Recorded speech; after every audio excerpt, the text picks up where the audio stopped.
Hello everyone, இன்னைக்கு நம்ம என்ன படத்தை பற்றி பார்க்க போகிறோம்னா the Goli soda the rising web சீரிஸை பற்றி தான் பார்க்க போகிறோம். Welcome to our channel do or tie.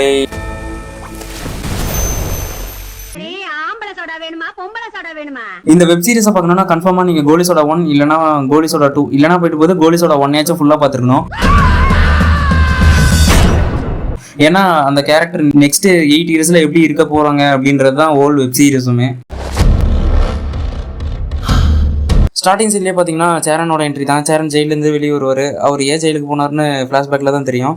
Next பார்த்தீங்கன்னா ஆச்சி மிஸோட தம்பிகளை பற்றி பார்ப்போம். அவங்க எப்பயும் போல் கடையை நடத்திட்டு எப்பயுமே ஜாலியாக வியாபாரத்தை பார்த்துட்டு இருக்காங்க.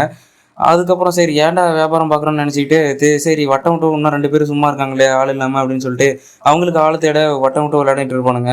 அந்த வட்டத்துக்குள்ளே சிக்கனது தான் நம்ம அபிராமி அம்மா. நெக்ஸ்ட் பார்த்தீங்கன்னா நம்ம வில்லனுக்கு வருவோம். நம்ம நாயுடு வந்து எப்பயும் போல் கெத்தாவே சுற்றிட்டு இருக்காரு. ஏன்னா அவனுங்க அந்த கோலி சோடா ஃபர்ஸ்ட்டில் பார்த்தீங்கன்னா கடைசி சீனில் போகிறப்பீங்க கடைசி சீனில் அவனோட மானத்தை இவனுங்க காப்பாற்றிருப்பானுங்க.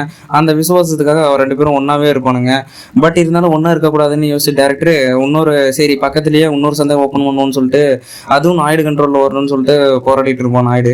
ஆனால் இவனுங்க என்ன பண்ணுவாங்க, புது ஏரியாவிலேயே புதுக்கடை போட்டு அவனையே வெட்டுறதுக்கு கூப்பிடுவானுங்க. பட் டைம் ஆயிருன்னு சொல்லிட்டு இவனுங்களே வெட்டிடுவானுங்க. அங்கிருந்தா இவனோட பிரச்சனையே ஸ்டார்ட் ஆகுது. கோலி சோடா 2ல வர ஹீரோ கேரக்டர் வந்து இதுலேயும் பண்ணியிருக்காரு. அவர் என்ன பண்ணுவார்னா இந்த வெப் சீரிஸில் ஃபுல்லாக என்ன பண்ணிட்டு இருக்காருன்னா பர்ஸ் அடிக்கிறது தான் அவரோட மெயின் வேலை. பர்ஸ் அடிச்சுட்டு திருப்பி போகிறப்ப அவங்க கஷ்டத்தில் இருக்கும்போது திருப்பி உதவி பண்ணிட்டு போவார்.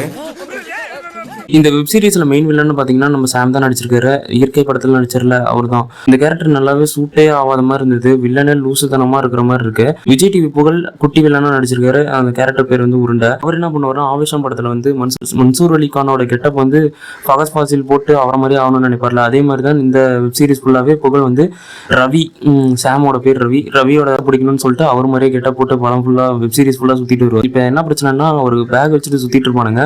அந்த பேக் புகழ் கையில் மாட்டினுச்சுன்னா நம்ம வந்து ரவி காலி பண்ணிடலாம்னு சொல்லிட்டு புகழ் வந்து அந்த பேக்கை தேடி 2 பேருமே அந்த பேக்கை தேடி ஓடிட்டு இருப்பானுங்க.